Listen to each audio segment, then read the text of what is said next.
Bhojpuri cinema के गौरवशाली पुराने दिनों की याद दिलाने वाली आज के परिवेश में रची बसी फिल्म कवन कसूर का बहुप्रतीक्षित ट्रेलर वाराणसी में भव्य रूप से लॉन्च कर दिया गया। इस फिल्म की कहानी प्रेम, त्याग और सामाजिक जिम्मेदारियों के संघर्ष से जूझते एक युवक के इर्द गिर्द घूमती है जो परिस्थितियों के चलते अपने सच्चे प्रेम से अलग होकर किसी दूसरी लड़की से विवाह करने को मजबूर हो जाता है, लेकिन पारिवारिक संस्कारों के चलते उसे अपना लेता है। इस पूरे घटनाक्रम के बीच दो परिवार जो एक दूसरे के साथ रिश्ते की डोर में बंधना चाहते थे, एक दूसरे की जान के दुश्मन बन जाते हैं।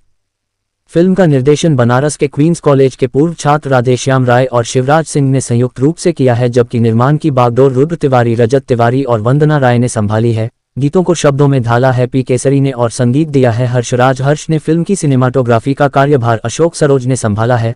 फिल्म के मुख्य कलाकार राज सिंह, गुंजन पंत, सोनालिका, सुशील सिंह, ललितेश झा, धीरज पंडित, नीलम पांड्या, नीलम सिंह एवं निरंजन चौबे है। फिल्म का ट्रेलर पारिवारिक भावनाओं, समाज की परिस्थितियों और व्यक्तिगत चाहतों के टकराव को बड़े ही संजीदा तरीके से प्रस्तुत करता है।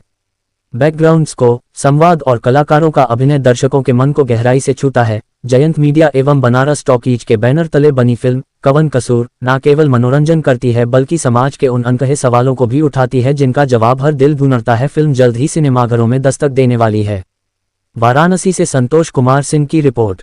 मकसद ये था कि इस फिल्म में कोई बहुत बड़ा बैनर नहीं है, कोई बहुत बड़ा प्रोड्यूसर नहीं है और कोई बहुत नामचीन स्टार कास्ट नहीं है, जिसकी जरूरत भी नहीं थी। स्टार कास्ट होते हुए भी भोजपुरी फिल्मों की दुर्गति क्या होती है वो आपसे बेहतर कोई नहीं जानता। इसलिए हम लोगों ने ये तय किया कि इस फिल्म में कोई भी किसी भी ऐसे व्यक्ति को हम लोग कास्ट नहीं करेंगे जिसकी एक स्टीरियोटाइप छवि है और जिसका नाम आते ही आपके मन में एक धारणा होगी कि ये फिल्म ऐसी ही बनी होगी, फला की फिल्म है तो ऐसी होगी और फला की फिल्म है तो ऐसी होगी। फिल्म की कहानी क्या है? फिल्म की कहानी मैंने आपको अपने प्रेस विज्ञप्ति में बताया है। बेसिकली ये दो परिवारों की कहानी है। एक परिवार से हमारी फिल्म का नायक आता है, दूसरे परिवार से हमारी दो नायिकाएं आती हैं। दोनों परिवार आपस में मित्र हैं और अपनी मित्रता को रिश्ते में बदलना चाहते हैं। रिश्ता तय होता है लेकिन कुछ परिस्थितियां ऐसी होती हैं, उलटफेर ऐसा होता है कहानी में कि जो नायक जिस लड़की से प्यार करता है और विवाह करना चाहता है उससे उसकी शादी नहीं होती, शादी किसी और से हो जाती है। जब ये उसको पता चलता है तो वो विद्रोह करता है, लेकिन फिर भी अपने संस्कारों, अपने सामाजिक बंधनों की वजह से वो इस रिश्ते को स्वीकार करता है। लेकिन फिर कहानी में कुछ डेवलपमेंट ऐसा होता है कि दोनों परिवार कुछ एक कंफ्यूजन को लेकर के, कुछ संपत्ति विवाद को लेकर के एक दूसरे के जान के दुश्मन बनते हैं। लेकिन फिर कहानी आगे बढ़ती है और हमारे किरदार उसमें कुछ रोल प्ले करते हैं और दोनों परिवारों की जो दुश्मनी हो गई है वो फिर आकर के एक जगह रियलाइजेशन पे पहुंचते हैं लोग कि ये बहुत बड़ी गलती हो गई है, ऐसी कोई बात नहीं थी। जो हमारे मन में ये संदेह था, ऐसा कोई संदेह मतलब ये दूर हो जाना चाहिए, ऐसी कोई बात है। इस फिल्म से लोगों को क्या अच्छा संदेश मिलेगा? पहला संदेश तो लोगों को नहीं, फिल्मकारों के बीच में जो भोजपुरी फिल्म बनाते हैं लोग, उनके बीच में एक संदेश जाएगा कि कम से कम मैं कह रहा हूँ, अच्छा नहीं कह रहा हूँ, कम से कम भोजपुरी फिल्म ऐसी बनाइए, इस लेवल की बनाइए।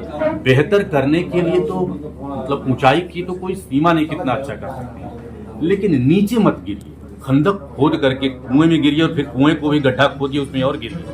तो इससे नीचे मत आइए, इस लेवल को मेंटेन करिए और इससे ऊपर आगे बढ़िए। फिल्मों में अक्सर देखा जाता है निश्चित रूप से फिल्म बनाने में बहुत पैसा लगता है और फिल्म बनाने के अपने कुछ फार्मूले भी हैं, कुछ बिजनेस के कुछ उसूल भी हैं। बिजनेस ये है कि जो पैसा लगा है वो पैसा रिकवर, पैसा बहुत लगता है।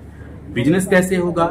बड़े नाम होंगे, स्टार कास्ट होंगे, फिल्म रिलीज होगी तो उनके नाम पे दर्शक जुड़ेगा, फला की फिल्म है, फला की फिल्म है, देखना चाहिए। आपको बुलाने के पीछे अपने जो प्रोफेशन के लोग हैं उनको इकट्ठा करने के पीछे हम लोगों का मकसद ये था कि हमने कोई बहुत बड़ी स्टार कास्ट नहीं रखी है, कोई बहुत बड़ा तामझाम नहीं रखा है। हमने ईमानदारी से एक अच्छी फिल्म बनाई है जिसमें आपको फिल्म का क्राफ्ट दिखेगा, संवाद सुनने को मिलेंगे, अच्छा गीत संगीत मिलेगा, अच्छा अभिनय मिलेगा। और हम चूंकि स्टार कास्ट के लेवल का प्रचार करने में सक्षम नहीं है, इसलिए आपके जरिए यह बात अपने दर्शकों तक, भोजपुरी भाषी लोगों तक पहुंचाना चाहते हैं कि भोजपुरी में भी भोजपुरी बोलने वाले लोग अब एक शुरुआत करने वाले हैं, शुरुआत कर चुके हैं। और अब ये जो चल रहा है बाजार में, भोजपुरी मार्केट में जो चल रहा है, उससे लोग अब मुंह मोड़ेंगे।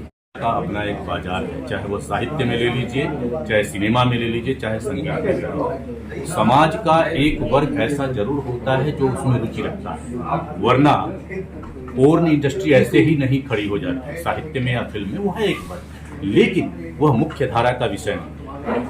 चुपके से चोरी छिपे देखना और पढ़ना और जो लोग करते हैं उनको आनंद आता है, वो जानते हैं। लेकिन समाज का एक बड़ा तबका एक स्वस्थ मनोरंजन चाहता है और एक अच्छी चीज पढ़ना चाहता है, देखना चाहता है, सुनना चाहता है। सर, इसकी जो शूटिंग हुई है कहाँ कहाँ पे हुई है? इसकी शूटिंग गाजीपुर के पड़ोस में, गाजीपुर में हुई है, बनारस में भी हुई है। और पूरी कोशिश रही कि हमारे कलाकार, हमारे संगीतकार, संगीत लेखक, तमाम लोग उत्तर प्रदेश और बनारस के आसपास और भोजपुरी भाषा, तभी वो अपने चरित्र के साथ, कहानी के साथ, संवाद के साथ न्याय करते हैं। कितनी लागत में बनी है, कितना समय लगा? भोजपुरी फिल्मों की जो लागत होती है, अगर हिसाब लेकर बैठे, हालांकि यह बिजनेस का विषय होता है, बहुत इसको सार्वजनिक नहीं किया जाता है, फिर भी जितनी लागत में भोजपुरी फिल्में बनती हैं उससे कम में बनी हैं।